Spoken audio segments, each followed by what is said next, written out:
오늘 읽은 사실 본문 내용은 저기 34절까지 쭉 이어지는데 너무 길어서 오늘 15절까지만 봉독을 했습니다. 이 사마리아 여인이 예수님을 만난 사건은 여러분들이 너무나 잘 아는 아주 유명한 사건이죠. 오늘 이 사건을 통해서 주님이 주시는 은혜를 함께 받는 귀한 시간 되기를 바랍니다.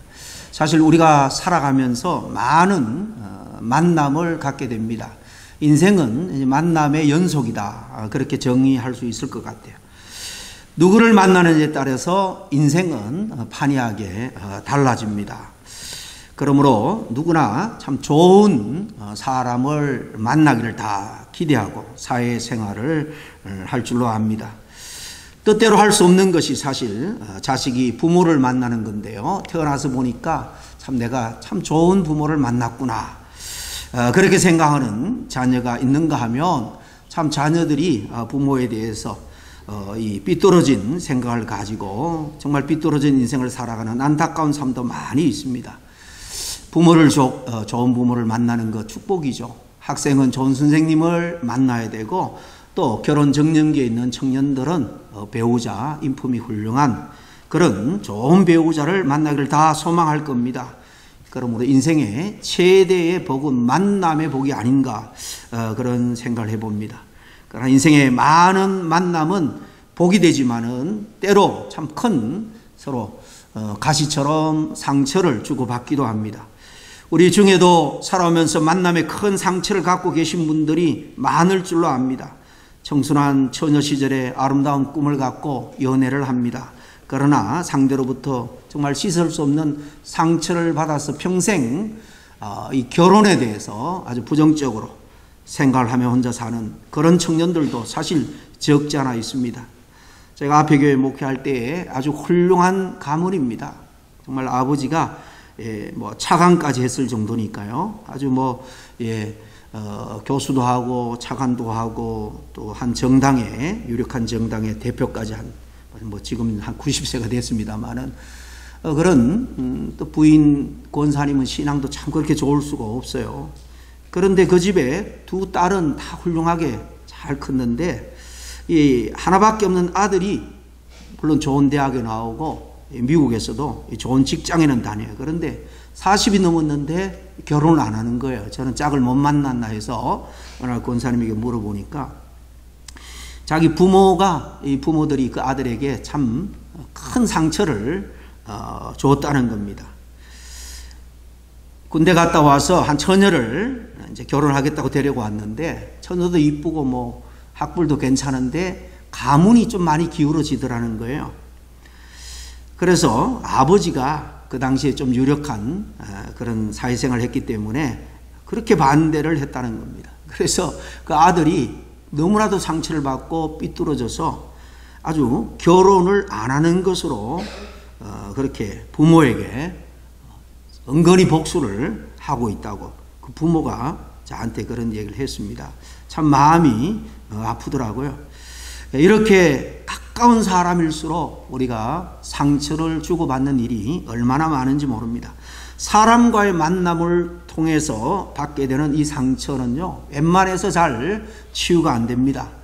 정말 내적 치유라는 신학교의 과목이 한때 굉장히 활발하게 연구되고 또 세미나도 됐습니다만은 정말 예수님을 깊이 만날 때 이런 인생 내면의 상처에 관한 그런 아픔들은 치유가 될 수 있는 겁니다. 진정으로 우리 주님을 만나면 삶이 치유가 되고 회복이 된다는 말씀입니다. 그리고 주님이 주시는 선물을 덤으로 위로와 또 안위 여러 가지 은혜를 우리가 누리게 됩니다. 오늘 본문에서 이 만남의 상처를 갖고 찾아온 이 사마리아 여인이 등장을 하는데 이 여인은 남편이 과거에 5명이나 있었던 여자입니다. 현재 새로운 남자와 삶을 살고 있는데요. 이 여인은 백주 대낮에 오늘 성경에 6시라고 되어 있죠. 유대 시간에 이 동이 틀 때부터 시간이 시작됩니다. 보통 6시부터 시작되니까 이 6시라는 것은 낮 정오 12시를 말합니다.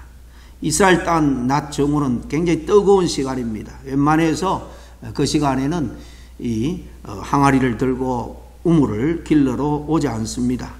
해 떨어진 후에나 해가 뜨기 전에 보통 물을 기르는데요. 이 여인이 그 뜨거운 백주대낮에 사람이 전혀 활동하지 않는 그 시간에 물을 떠러 왔다, 우물을 길러러 왔다 하는 것은 시사하는 바가 많습니다.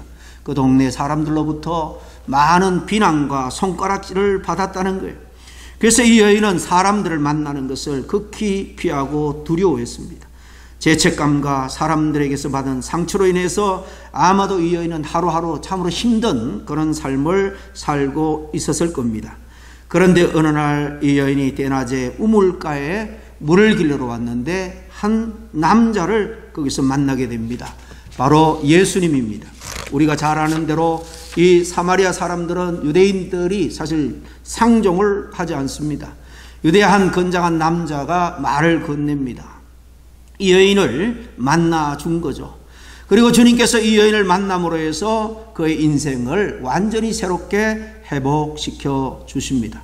예수를 만난 이 사마리아 여인, 나중에 정말 기쁨으로 가득 차서 남들이 다 오침으로 조용한 시간에 또 사람 만나기를 꺼려하는 그 여인이었지만은 동네에 쫓아가서 내가 예수님을 만났다고, 바로 그분이 그리스도라고, 예수님이 그리스도라고 소개하는 증인이 되는 것을 우리가 볼 수가 있습니다.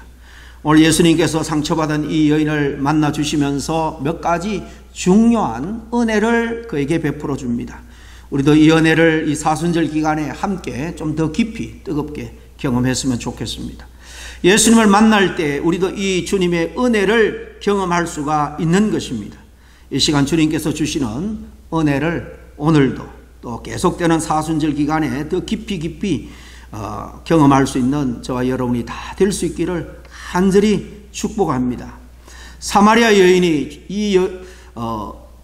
예수님을 만남으로 해서 주님께 받은 은혜가 뭘까요? 여러 가지로 우리가 찾아볼 수 있지만 크게 중요한 두 가지만 함께 나누기를 원합니다.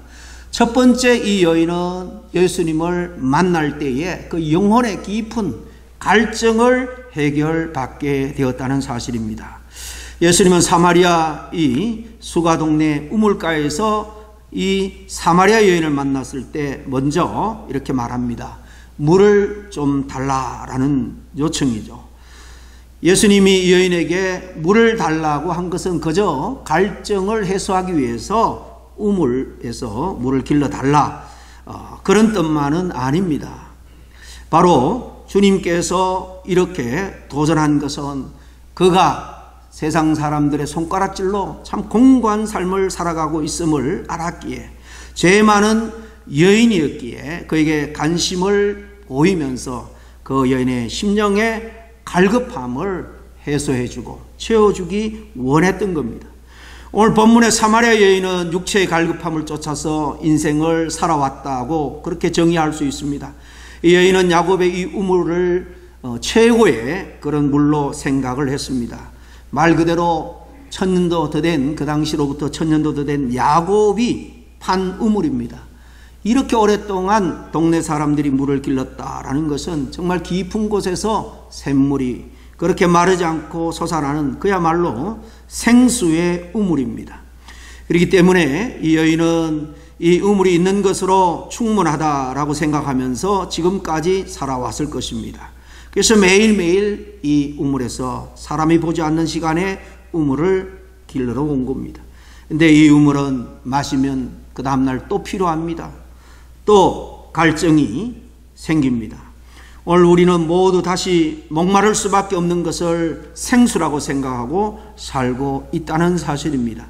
직장이 안정된 사람은 그것이 나의 생수라고 생각을 합니다. 특별히 정말 고급 공무원으로서 참 안정된 직장을 갖고 있으면 더더욱 그렇게 생각할 겁니다. 든든한 사업처를 꾸려가는 사람은 그것이 나의 생명수와 같다라고 생각을 할 겁니다. 그래서 가정을 든든히 지키면서 살아가는 것이 인생의 전부라고 생각을 하게 되는 경우가 많이 있습니다. 안정된 가정, 든든한 직장, 기업, 이런 것들 얼마나 우리를 사실 위로해주고 우리 마음 든든하게 받쳐주는지 모릅니다. 그런데 여러분, 그것은 주님께서 지금 주고자 하는 그런 생수가 아닙니다. 그것은 다시 목마를 수밖에 없는 것들이에요. 마시면 또 마시고 싶습니다. 갈증이 일어나서 만족할 수가 없는 것입니다. 우리는 생수를 그야말로 우리의 영혼까지, 인생의 궁극적인 갈증까지 해결해 줄 수 있는 그런 생수를 마실 때만이 우리는 참된 만족을 누릴 수가 있는 것입니다. 우리에게는 누구나 영혼이 목마르지 않는 이 생수를 고대하고 살아간다는 것입니다. 유명한 성자 어거스틴은 평생 인생의 행복과 만족을 위해서 수많은 여인들도 바꿔봤고, 그런 탁월한 또 학문과 지혜로 유명한 선생으로 인기도 얻었습니다. 그러나 그의 영혼은 늘 갈증으로 가득했습니다. 어머니 모니카의 기도로 정말 예수님을 만나게 되었을 때 진정한 영적인 갈증을 해소하게 되었습니다. 그의 고백록에 보면 내가 주님 앞에 올 때까지는 결코 참 만족을 누리지를 못했다. 늘 갈증으로 인생에 정말 고난과 두려움과 걱정으로 가득했다는 고백이죠. 구약 성경에 보면 특별히 에레미야 선지서에 보면, 에레미야는 남유다가 바벨론에 의해서 멸망하기 직전에 그들의 죄를 지적하면서 하나님의 심판은 기정사실이다, 피할 수가 없다라고 예언한 선지자입니다. 그때 예레미야에 보면 이스라엘의 죄를 한마디로 이렇게 정리를 해서 지적을 합니다. 생수의 근원은 하나님인데 하나님을 버리고 자기 힘으로 웅덩이를 팠다는 것입니다. 자기의 힘, 자기의 지혜로 살려고 했다는 것입니다. 이스라엘 지키는 분이 하나님인데 아수르와 동맹을 맺고 애굽과 동맹을 맺었습니다. 이스라엘의 힘은 하나님으로부터 오는 것인데 그들은 말들을 많이 양성을 하고 군대를 키우고 또 칼과 창, 무기들을 개발을 했습니다. 세상의 권력에 또 이런 외적인 힘에 의존했다는 것입니다. 그들은 스스로 이렇게 웅덩이를 파면서 그 속에서 진정 자기를 지킬 힘이 나온다, 거기에 힘을 얻을 수 있다라고 생각한 것입니다. 인간적으로 보면 정말 열심히 산 것입니다. 근데 문제가 무엇입니까? 내가 열심히 노력해서 성을 쌓고 우물을 파고 많은 것을 내가 소유한 것 잘못이겠습니까? 그 자체로는 잘못이 아닙니다. 그런데 우리가 중요한 것을 놓치지 말아야 될 것은 이런 것들이 우리의 마음, 우리의 영혼, 우리의 전 삶을 온전히 채워줄 수 없다는 사실이에요. 왜 그렇습니까? 우리는 하나님의 형상대로 지음받은 영적인 존재이기 때문입니다. 우리 안에는 다 잠자지만은 영성이 있습니다. 성령이 임하여서 깨어나면 정말 하나님과 영적으로 교제할 수 있지만은 대부분 세상 사람들은 죄로 말미암아 잠든 상태로 있습니다. 그러나 말할 수 없는 그런 영혼의 그 허무함, 그 허전함, 갈증을 채우기 위해서 사람들은 여기저기에 의존해 봅니다. 추구하면 추구할수록 바닷물을 먹듯이 갈증은 더 심해지는 것이 바로 세상의 것들이죠. 솔로몬의 삶을 여러분 잘 알 것입니다. 솔로몬은 인생을 다 살고 부귀영화를 누린 다음에 전도서를 노년에 쓰게 됩니다. 그는 한평생 육신의 욕망을 따라서 안목의 정욕을 따라서 살아왔습니다. 그리고 다 누려봤습니다. 그런 것을 다 경험한 다음에 전도서 2장 10절 이하 이렇게 고백합니다.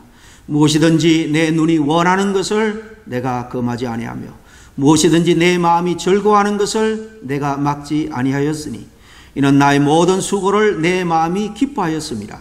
이것이 나의 모든 수고로 말미암아 얻은 분복이로다. 그 후에 본적 내 손으로 한 모든 일과 수고한 모든 수고가 다 헛되어 바람을 잡으려는 것이며 해 아래서 무익한 것이로다. 이렇게 고백을 합니다. 왜 솔로몬은 눈에 보이는 모든 복들을 다 소유하고 그렇게 남부를 끝없이 살았는데 이렇게 정말 노년에 자기의 중심이 내면이 공고하고 전혀 기쁨도 만족감이 없다라고 이렇게 허무하다고 고백하고 있을까요? 우리가 기억해야 될 것이 무엇입니까? 눈에 보이는 우물에서 우리가 아무리 물을 퍼마셔도 여전히 우리는 목이 마를 뿐입니다. 오늘 본문에서 주님께서는 이 사마리아 여인에게 영원히 목마르지 않는 물을 주실 것을 말씀합니다. 오늘 읽은 14절 말씀, 내가 주는 물을 먹는 자는 영원히 목마르지 아니하리니 나의 주는 물은 그 속에서 영생하도록 솟아나는 샘물이 되리라 그랬습니다. 주님은 영생하도록 단지 갈증을 잠깐 해소해 주는 것이 아니라 영원토록 우리의 영원한 영혼을 채워주고 해결해 주는 샘물을 공급해 주실 수 있다라고 말씀합니다. 한번 마시면 목마르지 않는 영생의 샘물, 우리 주님께서 이 여인에게 준다라고 할 때 이 여인은 아마 깜짝 놀랐을 것입니다. 참 별소리를 다 한다, 희한하다, 그런 생각을 했을지도 모르겠습니다. 그렇지만 인생이 공고했던지라 이 여인은 주님에게 부탁합니다. 주님, 주여. 그냥 주여라는 것은 이 높임말, 이렇게 호칭입니다. 보통 그런 생수가 있으면 나에게도 달라, 간절히 부탁을 하죠. 여러분, 예수님을 만나는 자마다 영원히 목마르지 않을 영생의 샘물을 얻게 됩니다. 그래서 주님은 우리에게 어떻게 초청합니까? 수고하고 무거운 짐진 자들아 다 내게로 오라, 내가 너희를 쉬게 하리라, 모든 갈증을 해소시켜 주리라, 그렇게 말씀합니다. 주님께로 오는 자마다 이 영생의 샘물을 주시겠다는 겁니다. 어떻게 우리의 영혼을 만족시킬 수가 있겠습니까? 우리의 영혼의 갈증을 해소할 수 있겠습니까? 돈과 재물, 명예로 우리 영혼은 결코 채워지지가 않습니다. 이런 소유물들은 우리의 영혼을 더욱더 갈증나게 할 뿐입니다. 영혼의 체험을 얻으려면 우리 주님을, 우리 인생의 주인 되시는, 생명의 주가 되시는 우리 주 예수 그리스도를 진정 만나야 됩니다. 그리고 내 마음에 주님으로, 주인으로 모셔야 됩니다. 예수님께서 내 안에 들어오면 시원한 생수가 넘쳐 흐르게 되는 겁니다. 이 여자가 예수님이 하나님의 아들 그리스도인 것을 믿으니까 지금까지 괴롭혔던 그 사랑에 대한 갈증, 그리고 고독의 고통, 그리고 자책의 두려움 등등이 일시에 사라지고 마음의 평안과 기쁨과 희락을 얻게 된 것을 뒤에 볼 수 있지 않습니까? 그래서 동네로 뛰어가서 잠자는 사람을 부끄럼도 모르고 다 소리치면서 깨웁니다. 내가 그리스도, 우리 구원자를 만났다라고 증거합니다. 모든 목마름이 해결되었기 때문에, 인생의 모든 문제가 해결되었기 때문에 이 여인은 이제 움츠러들지 않고 나서서 이렇게 주님을 증거합니다. 그럼 주님께서 우리 안에 오시면 생수 같은 역할을 어떻게 할까요?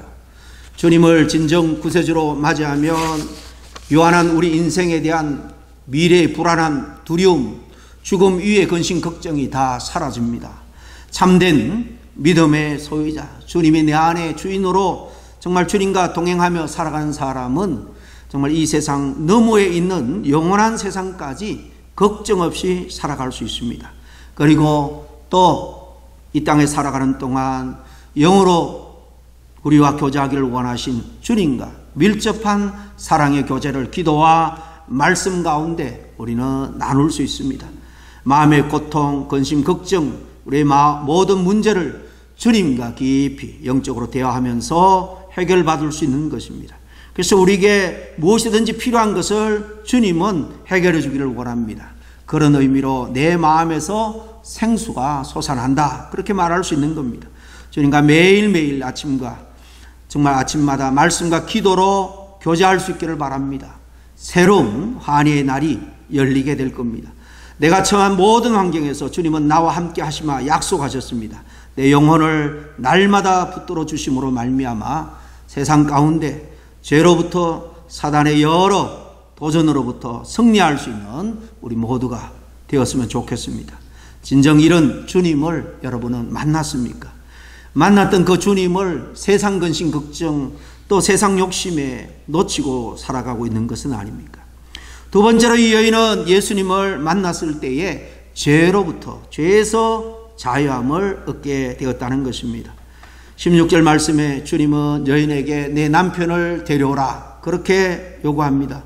여인은 사실 저는 남편이 없습니다라고 말합니다. 그래서 주님은 말씀합니다. 내 남편이 없다는 게 사실 맞다. 지금 같이 사는 사람은 사실 남편이 아니다. 지금까지 다섯하고 살았고 지금 살고 있는 사람도 내 남편은 아니야. 이 여인은 사실 자기 자신의 그 과거뿐만 아니라 지금 현 상태의 본질을 꿰뚫어 보고 있는 것이 아마 놀랐을 것입니다. 그래서 이 여인은 예수님을 선지자쯤으로 이렇게 알게 됩니다. 이것만 해도 대단한 진전이죠. 왜 주님이 이 여자에게 이토록 아픈 상처를 이렇게 다시 찌르고 있는지, 사실 주님은 이 여인의 모든 갈증과 죄 문제를 해결해 주기 위해서 그랬던 것입니다. 여러분, 막힌 곳이 있으면 뚫어야 소통이 되는 것입니다. 인생이 막히고 삶이 꼬이는 이유는 뭔가 막혀 있기 때문입니다. 먼저 막힌 곳을 뚫어야 됩니다. 집에 하수구가 막히면 물이 통과하지가 않습니다. 반드시 그 막힌 곳을 뚫어야 관통할 수 있는 것입니다. 정말 여자의 배에서 생수가 끊임없이 솟아오르려면 막힌 곳이 없어야 됩니다. 막힌 곳을 없애려면 바로 회개해야 한다는 것입니다. 자신의 잘못, 죄를 그대로 놓고 우리가 정말 우리 생명의 구원자요, 참된 구원자가 되심으로 갈증을 해소해 주시고 죄 문제까지 해결해 주시는 주님과 소통할 수가 없는 것입니다. 그래서 정직하게 우리는 주님 앞에 내 죄를 내려놓고 고백해야 됩니다. 이런 죄가 있습니다. 정직하게 고백합니다. 용서해 주세요. 불쌍히 여겨주세요. 정말 정직하게 고백하면 막혔던 그 생수가 터지게 되는 것입니다. 주님이 이 여자에게 진정한 만족과 기쁨을 알려주기 위해서 이 문제가 먼저 되어야 됐기 때문에 아픈 것을 이렇게 찌른 겁니다. 여러분의 남편들은 누굽니까? 교회 오래 다니면서 기쁨이 없고 마음의 풍성함이 없는 사람들. 그 이유는 하나뿐입니다. 이 여인처럼 사실 우리들에게 숨은 남편들이 있기 때문입니다. 즉 정말 숨은 그 죄 때문에 우리의 삶은 더욱 공고하다라는 말입니다. 어떻게 해야 될까요? 회개해야 됩니다. 사람들을 두려워하던 이 여자가 물동이를 버려두고 동네로 달려가서 와서 내가 메시아 그리스도를 만났다고 보라고 외칠 정도로 이렇게 환희에 찬 모습으로 변화된 것처럼 우리도 정말 근근히 주님을 쫓아가는 신앙생활이 아니라 주님과 함께 기쁨과 즐거운 그런 적극적인 신앙생활을 하기 위해서는 이렇게 변해야 되는 것입니다. 그리스도를 만나는 기쁨을 우리가 누려야 됩니다. 그러려면 막힌 곳을 먼저 뚫어야 된다 하는 말씀입니다. 숨은 죄를 가지고는 결코 생수의 근원 대신 우리 죄를 또한 속량하시는 거룩한 주님을 만날 수가 없기 때문입니다. 이 여인의 죄가 결국 삶을 비참하게 만들었습니다. 특히 이 여인은 육체의 정욕대로 세상에서 사는 그런 전형적인 세속적인 삶을 살았습니다. 주님은 이 여인의 과거를 보았습니다. 그리고 여인 스스로에게도 자신의 과거를 보게 한 것입니다. 그 내면의 본 모습, 양심을 보게 한 것입니다. 회개할 수 있는 기회를 주는 것입니다. 여러분, 우리가 내 안에서 예수님으로 더불어서 영혼의 행복과 기쁨을 누리기를 원한다면 우리가 정직하게 우리의 허물과 죄를 직면해야 됩니다. 그리고 정말 양심이 둔화해지고 제 무감각한 모습으로 그냥 있지 아니하고 그것을 주님 앞에 내려놓아야 됩니다. 나의 삶에서 주님 앞에 부끄러운 내 안에 숨겨진 죄가 여러분 어떤 것이 있을까요? 언행심사로 또 더러운 습관들, 버리지 못한 것들이 얼마나 많은지 모릅니다. 주님보다 더 사랑하는 것이 바로 우상이라고 했는데 여러분, 물질을 우리 하나님보다도 주님보다 더 사랑하는 우상을 섬기는 죄를 범하지 않았습니까? 어떠한 죄든 회개하는 자에게는 반드시 긍휼을 베풀어 주시마 약속하셨습니다. 이렇게 우리 죄 문제가 해결되고 은혜가 생수같이 회복될 때 우리는 부활의 영광에 즐겁게 참여할 수 있을 겁니다. 이 사순절 기간에 정말 우리 자신들 돌아보고 주님 보시기에 부끄러운 정말 모든 것을 다 주님 앞에 내려놓고 신앙의 기쁨을 회복할 수 있는 우리 모두가 될 수 있기를 간절히 축원합니다. 서부 개척 시대에 이 가까운 텍사스에서 있었던 일합니다. 그때는 무법천지죠. 살인 사건이 하루를 멀다 하고 그냥 일어나니까 이 주지사가 아주 강한 법을 선포를 했습니다. 살인자는 이유를 불문하고 사형에 처한다는 법입니다. 어느 날 한 술집에서 청년 서너 명이 정말 술에 취해서 즐겁게 희낙낙 웃다가 그만 한 친구가 옆구리에서 총을 빼어 가까운 친구를 쏘아 죽이는 일이 발생을 했습니다. 놀라운 것은 이 총을 쏜 친구가 평소에는 그렇게 선량하고 착하기 짝이 없는 청년이었습니다. 그냥 술김에 우발적으로 총을 꺼내서 그것도 늘 함께 한 동네 소홀에 동거동락했던 친구를 쏘아 죽인 것입니다. 살인으로 사형에 처하게 되었습니다. 이 청년을 아끼던 마을 사람들이 구명운동을 했습니다. 이 친구는 한 번도 남의 마음을 아프게 한 적도 없고 이렇게 살인할 사람이 아니라고 모두가 다 탄원서에 사인을 해서 주지사에게 전해주었습니다. 한 사람도 빠짐없이 100% 마을 사람들이 서명을 해서 가져왔으니까 주지사가 감동을 하고 내가 이 청년을 만나서 상담을 한 다음에 죄를 용서해 주겠나라 약속을 하고 돌려보냈습니다. 그리고 이 주지사는 감옥에 있는 청년을 찾아왔습니다. 근데 그동안 며칠간 감옥에 있는 동안 완전히 청년은 변해버렸습니다. 자기가 이제 살인죄를 범했으니까 죽어맞다가 자포자기한 것입니다. 그래서 행동도 아주 난폭해졌습니다. 주지사가 사면장을 가지고 와서 상담을 요청했지만은 그 면회에 응하지 않았습니다. 청년은 결국 죄를 용서받을 수 있는 그 은혜를 스스로 차버리고 만 것입니다. 결국 그는 은혜를 은혜로 받지 못함으로 법대로 사형에 처해지고 말았다는 겁니다. 여러분, 누가 심판을 받게 될까요? 누가 지옥에 가게 될 것 같습니까? 죄를 지은 사람일 겁니다. 그러나 엄밀히 말하면 죄를 지은 사람이 아니라 죄를 하나님 앞에 내어놓지 못하고 회개하지 않은 사람입니다. 주님은 죄의 문제가 바로 영원한 형벌이라는 것을 알기에 인간 스스로 또 해결할 수 없다는 것을 알기에 하나밖에 없는 죄 없는 독생자를 보내서 죄의 문제를 십자가를 통해서 해결해 주셨습니다.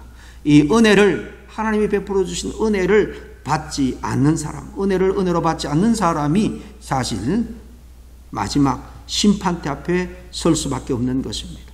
요한일서 1장 9절에 분명히 우리 이렇게 말합니다. 만일 우리가 죄를 자백하면 저를 미쁘시고 의로우사 우리 죄를 사하시며 모든 불의에서 우리를 깨끗하게 하실 것이요. 자백하기만 하면, 정직하게 하나님 앞에 인정하고 고백하기만 하면, 그리고 그 죄의 모습에서 돌이키기만 하면, 회개하면 주님이 이렇게 다 도말해 주신다는 것. 남편을 6명 둔 여인도 주님을 만나서 자기 자신을 인정할 때 용서를 받았습니다. 예수님을 3번이나 부인한 죄도 용서를 받았습니다. 누구나 회개하기만 하면 주님은 그 모든 죄를 다 용서해 주십니다. 그 용서의 주님은 마음의 자유함 또 삶의 자유함까지 우리에게 허락해 주십니다. 여러분, 예수님을 만나셨습니까? 정말 사마리아 수가 동네 우물가에 찾아오셔서 이 사마리아 여인을 만나주신 이 예수님께서 누구든지 마음의 문을 활짝 열고 영접하기만 하면 만남의 복을 허락해 주십니다. 사마리아 여인에게 직접 육체로 찾아가셔서 만났지만 지금은 말씀 가운데 성령의 감동으로 우리를 만나 주십니다. 겸손하게 우리 자신을 그분 앞에 정말 내려놓고 엎드리기만 하면 주님은 말씀에 지혜를 주시고 성령의 감동을 주셔서 하나님 우리 주 예수 그리스도를 통해서 이 영적인 진정한 갈증, 죄로 말미암아 죽을 수밖에 없는 그 비참한 운명을 새롭게 바뀔 수가 있는 겁니다. 그분을 만날 때 우리 영원히 목마르지 않을 영생의 생수를 얻게 되는 것입니다. 그분을 만날 때 모든 죄를 깨끗하게 용서받는 놀라운 특권과 은혜를 경험하게 될 겁니다. 이 사순절 기간, 부활절 전에 우리가 고난주간까지 이 신앙의 계절에 정말 우리의 허물을, 죄를 주님 앞에 정직하게 고백하고 말로 다할 수 없는 주님께서 베풀어 주시는 풍성한 은혜와 구원의 확신으로 정말 찬양과 감사가 넘치는 저와 여러분이 될 수 있기를 간절히 축복합니다. 기도하겠습니다. 하나님 아버지 감사합니다. 우리가 하나님을 믿노라 하면서 독생자 예수 그리스도가 나의 구세주라 고백하면서도 내가 여전히 내 삶의 주인이 되어서 내 힘과 내 노력과 내 지혜로 스스로의 웅동을 파는 어리석은 삶을 살아가고 있는 것은 아닌지 이 시간 돌아보기를 원합니다. 정말 이루 말할 수 없는 고민과 정말 갈급함과 갈증으로 살아갔던 사마리아 여인 주님을 만났을 때 모든 갈증이 해소되는 정말 생수를 공급받고 죄를 사함받는 놀라운 은혜를 입은 것처럼 우리도 주님을 다시 뜨겁게 만나 동일한 은혜를 받아 누리는 복된 우리의 모든 삶이 되게 주님 도와주시옵소서. 예수님 이름으로 기도하옵나이다. 아멘.